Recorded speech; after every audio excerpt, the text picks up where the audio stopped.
Hi, my name is Gbemi Elekula and I am an under 40 CEO. The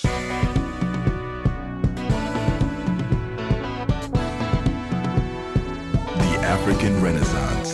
The concept that the African people and nation shall overcome the current challenges confronting the continent and achieve cultural, scientific, and economic renewal is here, with young men and women taking the lead. Some call them the new school heroes. We call them under 40 CEOs. Gbemi holds a Bachelor of Technology degree in quantity surveying as well as a master's degree in strategic and project management from the Paris Graduate School of Management. She has garnered a wealth of experience working in the construction and financial services sectors. She is currently a multidisciplinary creative entrepreneur. She is the founder of DreamHome, a full-service interior design and styling firm, as well as Humanx, a fashion brand that is committed to tackling period poverty. Gbemi has a remarkable ability to bring client ideas to life, creating beautiful, functional spaces and pieces that are tailored to their personal style and practical needs. All right, welcome to Under 40 CEOs, Gbemi. Thank you. All right, so you hold an MBA in strategic and project management from the Paris Graduate School of Management. And also, I mean, you have a bachelor's degree in quantity surveying. So tell me about, growing up, and all those series of decisions you had to make to get to the point of studying quantity surveying. So I didn't study art. I didn't. It was a natural flair. That's what I would say. Growing up, we had this nanny my mom kept in charge of us when she went for her master's at the University of Ibadan. And so because she was away for quite some time, Auntie Mary she was like a mother to us. And so to make birthdays special, whoever was celebrating would be in one room and she would lock the rest of us in another room and tell us to design birthday cards. Oh, wow. For this one person. And so with colored pencils and my exercise book, of course, because then I'm not sure I saw an A4 sheet. I would pull out my exercise book from the middle. I would do the happy birthday, everything. And over time, I got better. I would get candles and to make the card last longer. Yes. And I graduated to making photo frames from broken louvers. Oh, wow. Yeah, so one louver is broken. Oh, great, why are we throwing it away when I can do a photo frame with it? And so I would paint what I wanted to paint on paper and put the louver, and I would use sellotape to hold tape it. the edges. Oh, wow. Together and present. Yeah, so that's where I started from. Wow, that's amazing. And all of this was in Zaria? No, this was in Kaduna. In Kaduna? Yes. Were you, okay, so tell me about growing up in Kaduna, primary school, secondary school, and then quantity surveying. I will tell you a very interesting story. So my parents met during their NYSC in Bauchi and decided they were going to get married to each other and then settle in Kaduna. So that's how I found myself being born in Kaduna. Because we live very close to the Nigerian Defense Academy, naturally, I schooled in NDA. I went to Command Children's School, Ribadu Cantonment. And after that, it wasn't popular to have private schools then. It was basically public schools here and there. You just have to look like the highest grade. And so I took this National Common Entrance. My initial choice was actually Shagamu. And I told my mom I wanted to go to Shagamu because I didn't understand how to speak Yoruba. Yes, I'd been in the North all my life. I understood because my dad would always speak to us, but I couldn't speak Yoruba. So I said I wanted to go to Shagamu. So Shagamu was my first choice, and Zaria was my second choice. And then when the results came out, I was on merit list, and then they offered me changing to whatever school I wanted to. My mom wanted me to go to Suleja Academy for the gifted. I looked at it and said, you know what? I'm a mommy's girl. I'm a daddy's girl. I'm not going to go far. Zaria is the nearest. And that's how I got into Zaria. And I'll always be grateful that I went to FGGC Zaria. I have made lifelong friends from there. They are the friends that refer me to people. Yes, great friends. Because I feel like if I had gone to Shagamu, it's just, you know, Shagamu, Yoruba people mostly, but going to Zaria offered me diversity. So you don't just see me being friends with an Ade or a Sholakbe. No, I'm friends with Amina, I'm friends with Chioma, diversity. So many kinds of people. From Zaria, I told my parents that I wanted to study creative art. And my mom looked me dead in the eye and said, nobody will employ you, nobody. So my mom worked in the civil service for 35 years. And so she had this mentality that you had to be in the government. That's it. She didn't know anything outside. From after NYC, straight into the government till she retired. So she didn't know anything outside that. So she's like, nobody will employ you. How can you go and study creative arts? For what? She said, look, you'll be hungry, eh? You'll be so hungry. I insisted. My dad said, allow her. But you know how mothers can be the engine of a household and their decision is their decision. My dad will quarrel. Allow her. My mom will say, no. So me studying quantity surveying is, I saw it in my JAMB form filled by my mom, and really? I resumed school. Oh, wow. I smashed my JAMB, irrespective of whatever, smashed the JAMB and hey, come and resume FUTSMINA. That was it. Wow. And I found myself studying quantity surveying. Wow. Was your father also in the civil service? No, my dad was a dentist till he died. Wow. Yes, and my dad was a serial entrepreneur as well. Wow. Yes. Gbemi started to take back her autonomy by securing a professional diploma from the British College of Interior Design, but what were the series of events that led her to get a job working in a Shonic bank in the first place? So still talking education, at some point you secured a professional diploma yes. In interior design from the British College of Interior Design. Yes. That's in Oxford in the United Kingdom. Yes. Tell me about your key learnings from there. Okay, so I was working in the bank then, and I knew that this wasn't where I wanted to be. I knew even before I joined the bank that I didn't want to be in the bank. But my mom twisted me. Again. Yes, got me an interview. Yes, I was not aware. And woke me up one morning and said, hey, I was working in a QS firm then. Hey, wake up, you're going to Abuja. There's an examination you're going to take. I said, hey, what examination? She said, you're going to join Oceanic Bank. I'm like, I don't understand. She said, I just spoke to some guy. You go and join Oceanic Bank. Go and take the examination. I got up. I came to Abuja, here, from Kaduna. And by the time I got to where the examinations were holding, when I looked around and I saw everybody with massive textbooks and everything, and I just came with a pen, pencil, eraser, and sharpener, I'm like, oh, NFA, you are here. NFA, you are here. I looked when I was intimidated with the kind of studying, people were studying, some in groups, and I stood there looking like a no future ambition. They said, okay, it's time, come in, write. And then we started writing, and I noticed that, I looked at the question, I'm like, are these people playing? You know the new slogan they use in Nigeria, say, is this playing? That's how I felt like, is this playing? I looked at the question, like, what kind of cheap questions are these? But I felt they were cheap because I've done these things coming from primary, secondary school. Like, these are very cheap. I was done in 40 minutes. Okay, so I got into the bank, and I knew that I didn't want to be here for the longest time. I wanted it to be like a learning ground for me, for whatever. And then I will come out and do what I really want to do. And I thought that, what is the closest thing that I'm interested in that will not make my mom shout, that is not too close to creative arts? Note, I was married. Oh, wow. But my mom, And so I thought, okay, I like to arrange spaces. I thrive in arranged spaces.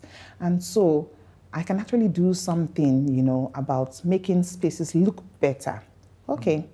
But I was interested in interior decoration, not interior design. However, very few people were offering courses in interior decor at that time.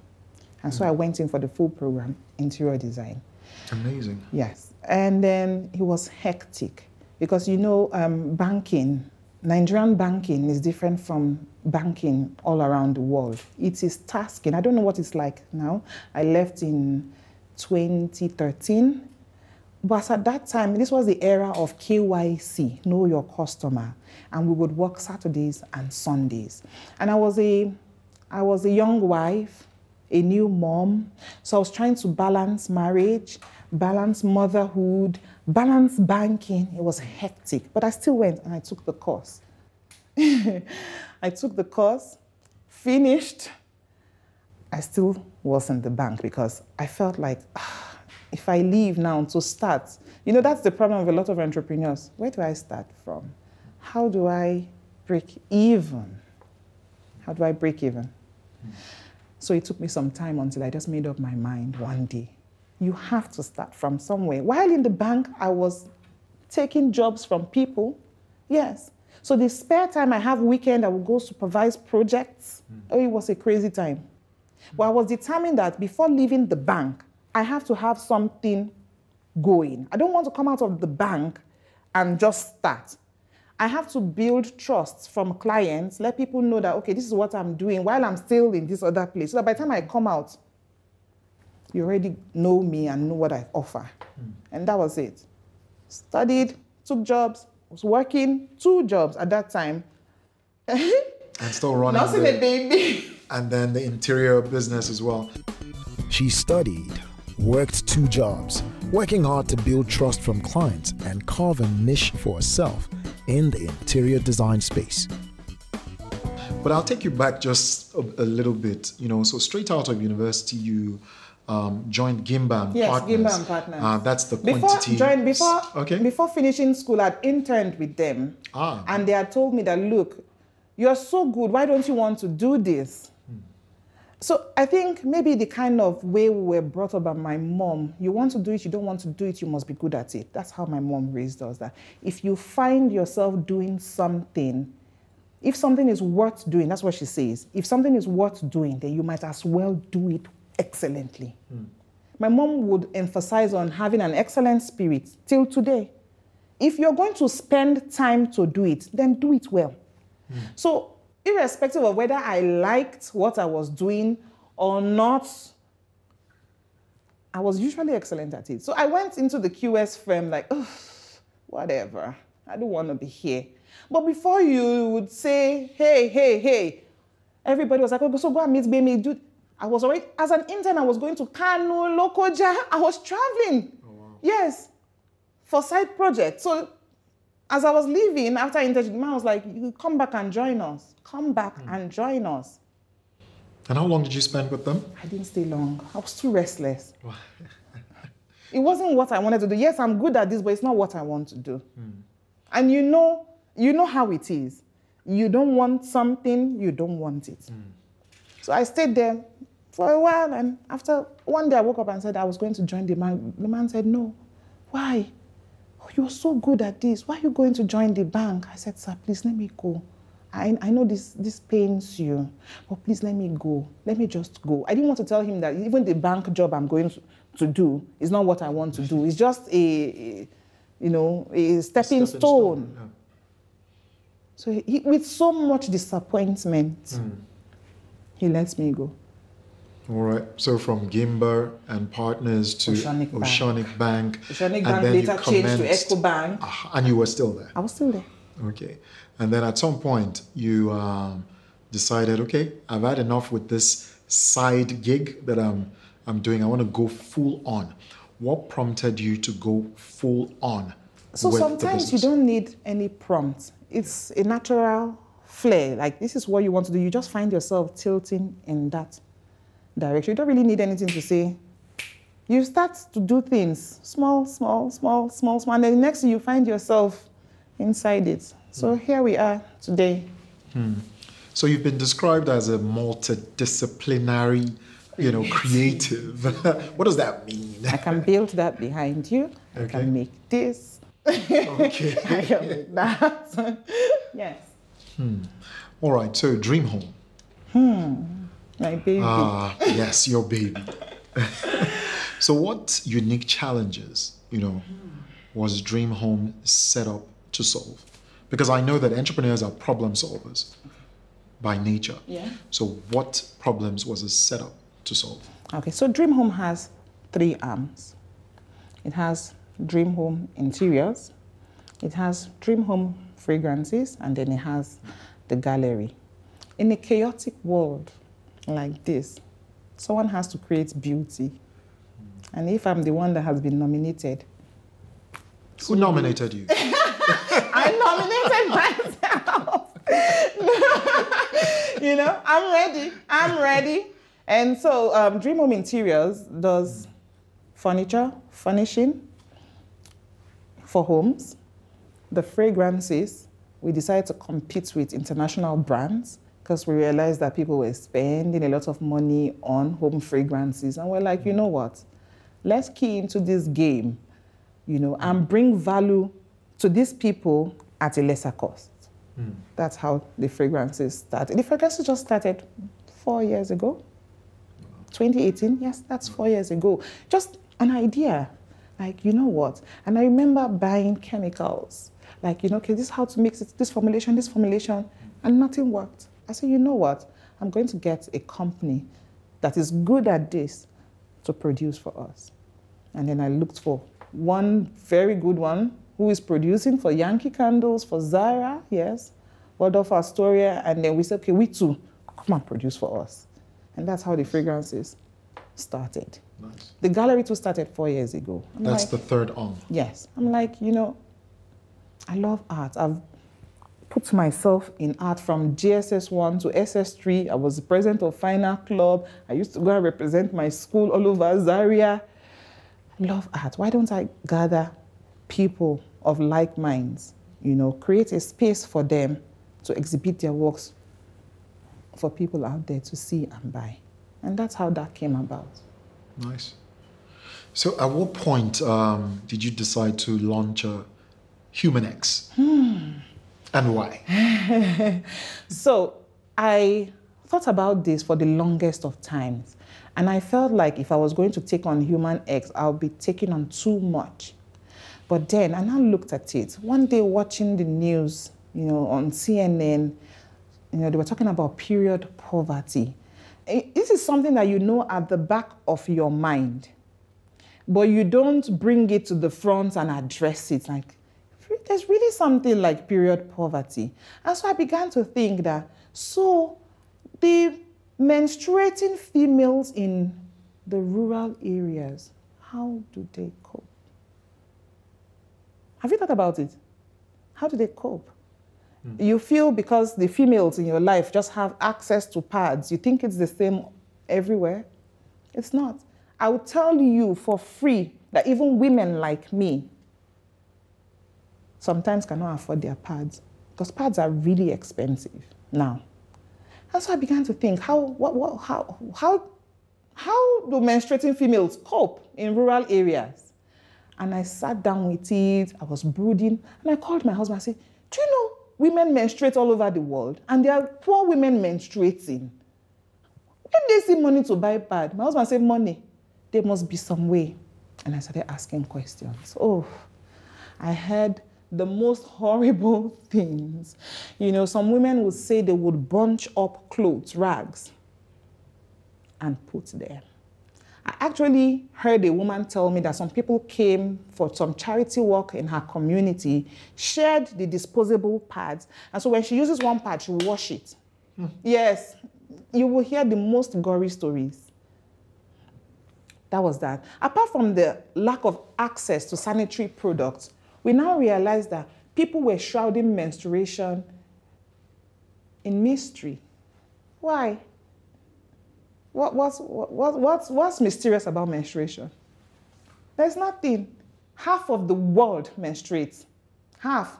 Why are we now hiding it? The same way people shout sex in mystery. How did we get here? We got here through sex. Women menstruate, whether we want it or not. So we decided that, okay, not only will we provide sanitary products for them, we now have to start talking about menstruation freely. Yes. And not only educating females, we need to talk to men as well. If you're talking to men and you're talking to women, it becomes a free topic. It means that a man can discuss it with another man. A man can show support to a woman when she's menstruating. And that's how we decided that, okay, we're going to start Humanx because we're not going to start begging people for money. Oh, please, we are trying to tackle period poverty. Mr. Fab, come and give me 10 million. We said, no, we're not going to do that. Let's create value. When people key into the value, they're doing two things. They are buying something very good and they're tackling period poverty.